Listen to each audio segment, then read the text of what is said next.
it's Sandy Wyllie. Welcome to my mental health channel, where I wipe away the stigma of mental illness by talking about my own personal struggles, having borderline personality disorder, complex post-traumatic stress disorder, anxiety, depression. I talk about narcissism and my narcissistic mother. I talk about schizophrenia, and I wrote a whole book about life with my schizophrenic father. And I talk about my unethical psychologist who I had sexual affairs with, and written books about them too. The links to all of these books are down below in the description, and they're all available for your purchase on Amazon. The only caveat I need to say is I am not a licensed therapist. I do not hold a degree in psychology, so I cannot diagnose you or give you a professional opinion. And all I ask in turn of you is your kindness and respect in the comments. Now, if you are new to my channel, welcome, welcome. Please hit that subscribe button down in the lower right-hand corner. That way you will be notified each and every time a new video of mine comes out.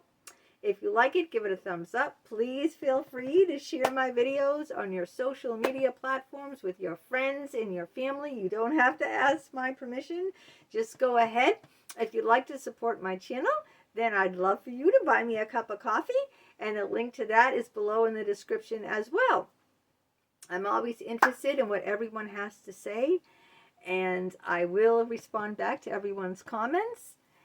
I did a poll recently about what you guys want me to talk about, and the winner is 40%. That's the most of you guys. 40% wanted me to talk about famous psychologists like Sigmund Freud and Carl Jung. Now, for those of you who don't know, who are new to my channel or haven't subscribed yet, you should do that. I have a whole playlist of Carl Jung's archetypes, all right? So there's many videos I've already done on all of Carl Jung's archetypes already on my channel. So if you are interested, then go to the playlist and look up Carl Jung archetypes, and you will find all of those videos. Today we're going to dive right into the father of psychoanalysis, the father of psychology, the big bopper of the shrink world, the man that started it all, the man that smokes the cigars. A cigar is a cigar, or it could mean something else. It could be a phallic phase you're going through. It's Sigmund Freud. All right.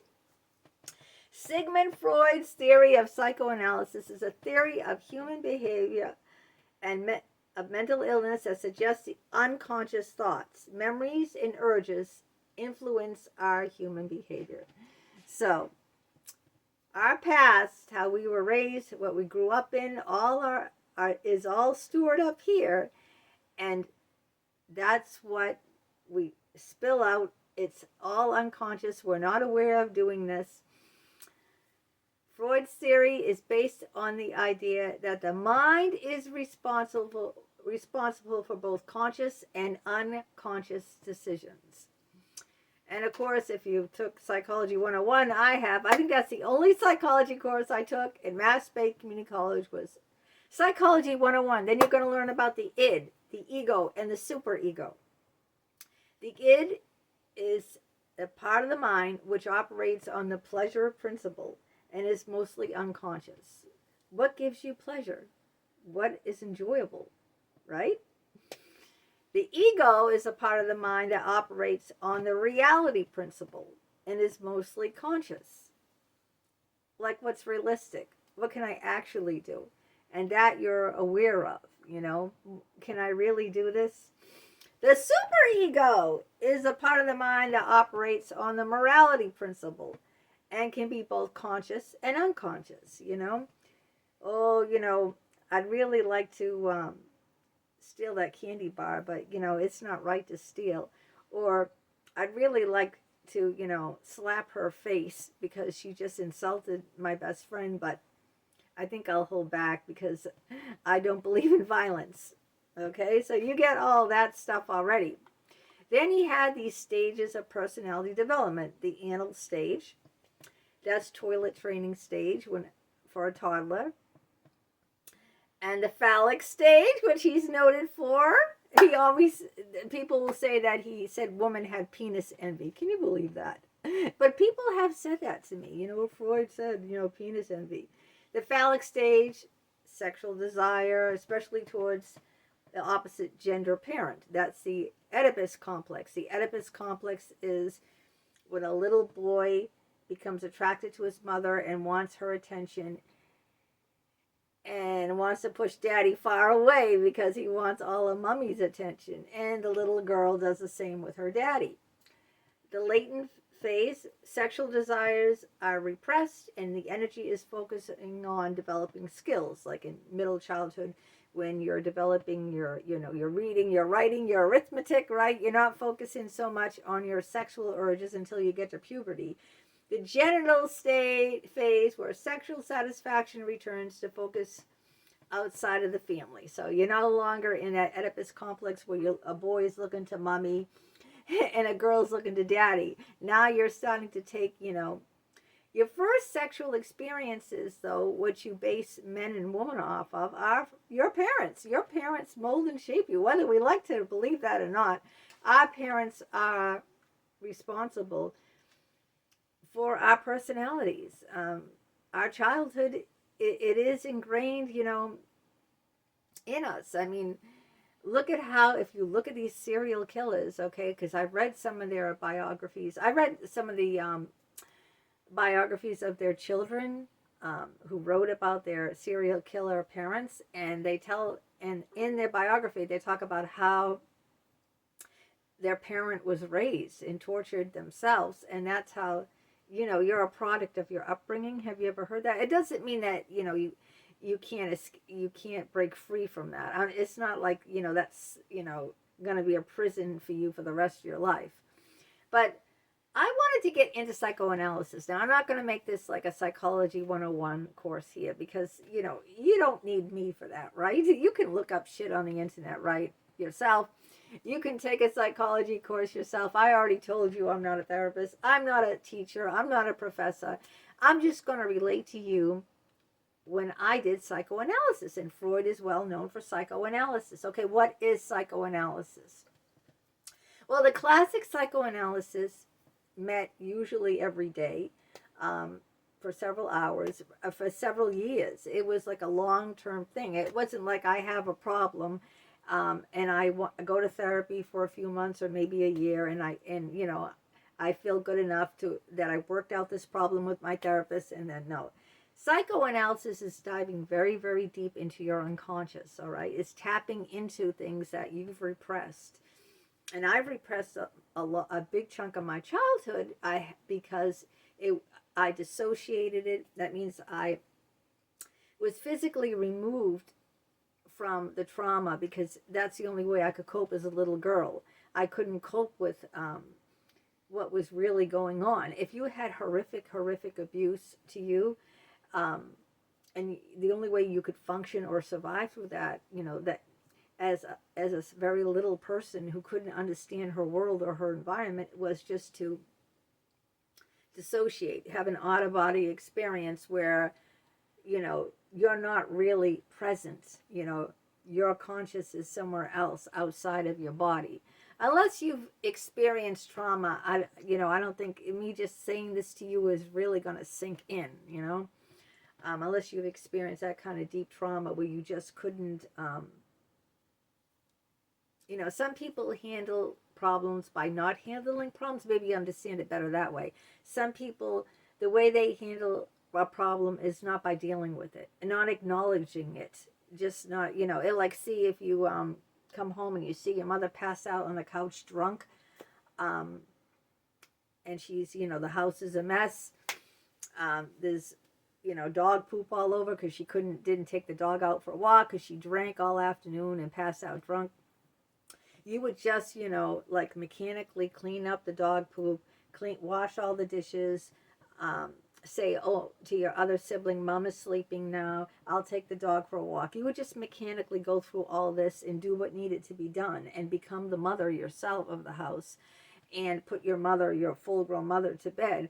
And, you would just, do this, you would be like a zombie doing all this, You wouldn't even think, you would just, act. You wouldn't even think oh my God, she's drunk again. You know, you would just act and not even acknowledge what's happening. You would not even, you would just totally be removed from it. You would just need to do what you needed to get done and wouldn't even acknowledge the real deep problem there. Well, I had psychoanalysis with a therapist, and I'll tell you why I think it was good for me as having borderline personality disorder. It was very weird, okay? Very, very, very weird. Because what happens is you lie on a couch, all right, in a dark room. It was totally dark. I'm lying on a couch, and the therapist is sitting in a chair behind me. I cannot see the therapist. Now, I've never done therapy that way before. I only did it with this one gentleman. He was a pretty decent therapist, okay?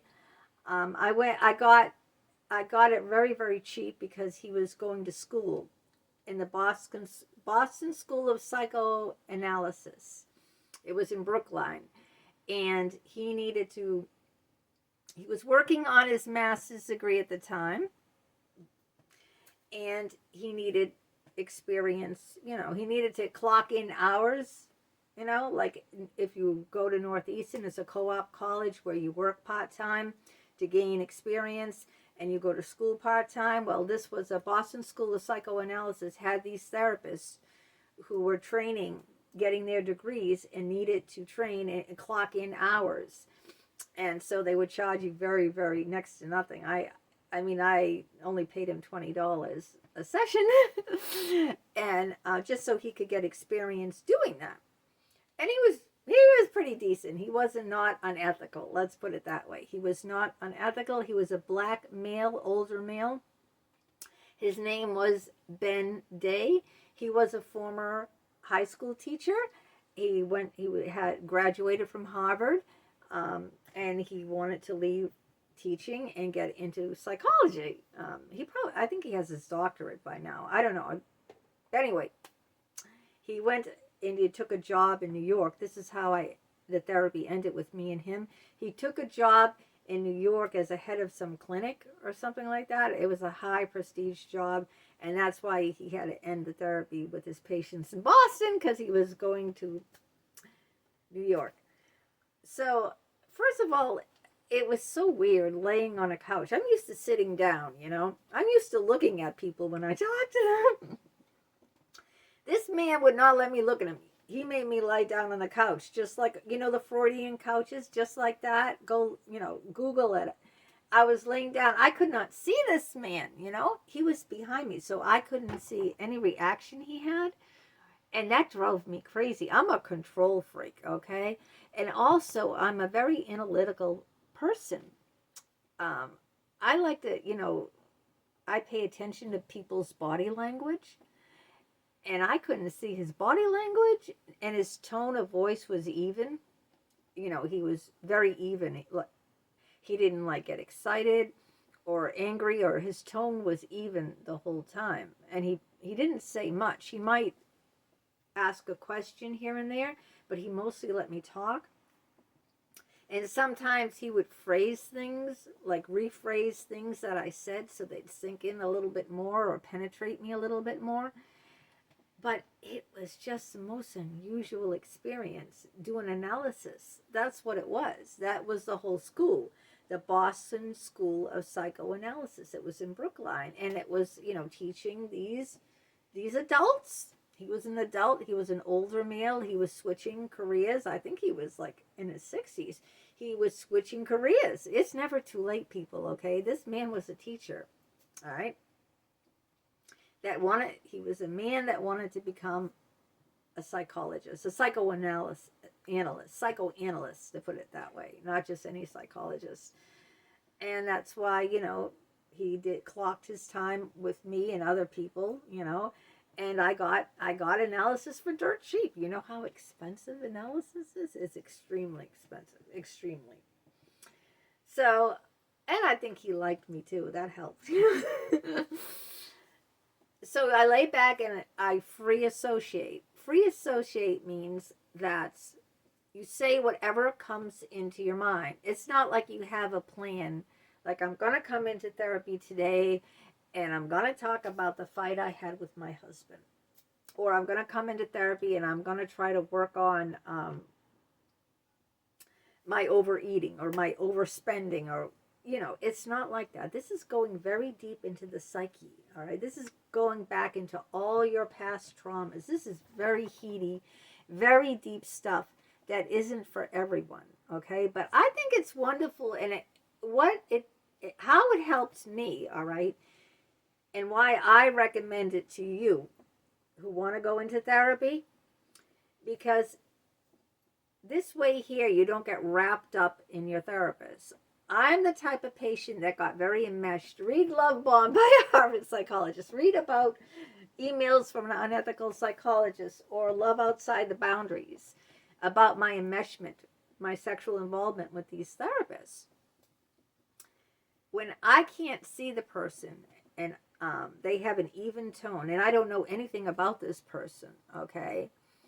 They don't talk about themselves. I mean, I found out these things, that he was a high school teacher other ways, you know, but he never talked about himself, nothing.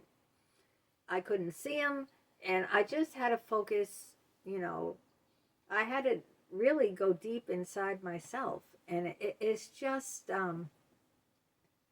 it's an incredible experience, and I do recommend you try an analysis, the traditional analysis, where you lay in the couch and you don't see your therapist, all right? They're like a blank wall, all right? They're like a way to contain you.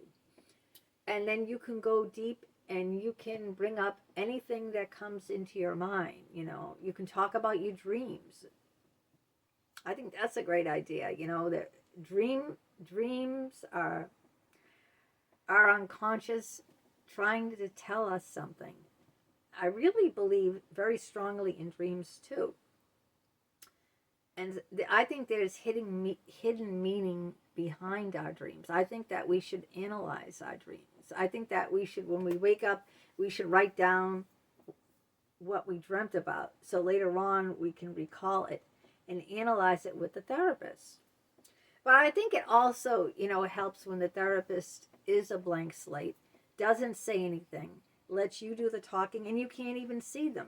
You know, you can't say, well, why are you looking at me that way? Or it's nothing like all these other therapies. You know, he wasn't flirting with me. He wasn't flattering me. He wasn't giving me flattery or flirting with me, or none of that, okay? This was strictly Freudian analysis, where I laid down and I free associated, and I, you know, I could talk about a dream I had. It didn't have to be anything in particular. It was supposed to dive into the past, my past traumas, where, you know, I was deeply wounded, and the triggers now that I have post-traumatic stress disorder, the things that I get triggered about because of past issues that were not resolved. And I highly recommend the Freudian, you know, analysis, if you can get it. Maybe you can go to a school or something like I did. I don't know if there's any other schools out there like the Boston School of Psychoanalysis, where they have students. They're adult students, by the way. They're not like 18 or 19-year-olds. You know, these are adult people with careers. They're changing careers, and they're trying to work, and you can get a discount too. And you know, I wasn't wrapped up in my therapist, because he wasn't going to tell me anything about his life. He wouldn't answer any question about himself, you know, nothing. He wouldn't say anything about himself. I just knew he happened to be a school teacher. I don't know how I found that out, but he wouldn't talk about himself. He wouldn't answer anything, you know. This was all about me, all about my thoughts, you know, my unconscious thoughts. Just lay back, tell me the first thing that comes in your head. I couldn't see his reaction. I used to say to him, how do I know that you're not looking at your phone or reading the newspaper? And he said, I'm not. One time I got up and I turned around, and he was just sitting in the chair. I didn't, because I have trust issues. I said, I want to see you. So I got up and I turned around, and he was just sitting in the chair. You know, I thought he's on his phone. I can't see him. He's just going but it was he was being honest and truthful, and he really was just sitting in his chair focused on me. And so this was one of, you know, I think my better therapies. It got cut short because he moved to New York. He got a better position, and fortunately. But I would highly recommend it, especially if you're the type of person who gets really enmeshed with their therapist. You're really a sensitive person. You're really a hypervigilant person. If you're that type of person, or maybe you're too ashamed or very shy person, because you're in a dark room, you're not looking at the person, so you're more brave, you know. I think if you're not looking directly at the person, in their face, in their eyes, you can be more brave. You're in a dark room. You don't focus on them. You're not looking at them. They're not looking at you. You don't feel uncomfortable, because if you're the type of person who's very shy, or you feel awkward talking, or you think that, you know, you're afraid of being judged, you know, you're not gonna, the person can't see you, is not looking at you. You don't see their, you know, their expression. They have an even, soft tone. And then you can really dive into the deep shit like this. And that's why I wanted to bring this up. And, you know, if I'm going to recommend something out there, then this is it. See if they have a program like this in your area where they do analysis with students who want to clock in time, and maybe you'll get, you know, something, a discount. And it's really helpful. It was. That's the one positive thing I'm going to say about the therapy I've been in. It was like 6 months. Unfortunately, we never got deep because, like I said, he took on a high position job and had to move to New York. But it ended well. He wouldn't even hug me. All right. Before he left, I wanted to give him a hug, and he put out his hand. All right. So he wouldn't even touch me. You know. I tried to go for a hug. He put out his hand. Very, very professional man. If only all of them could be like that. Mr. Bende, this video is dedicated to you. And thank you. All right, let me know your thoughts and opinions and what you think about Freud. Until next time, take care. Bye-bye.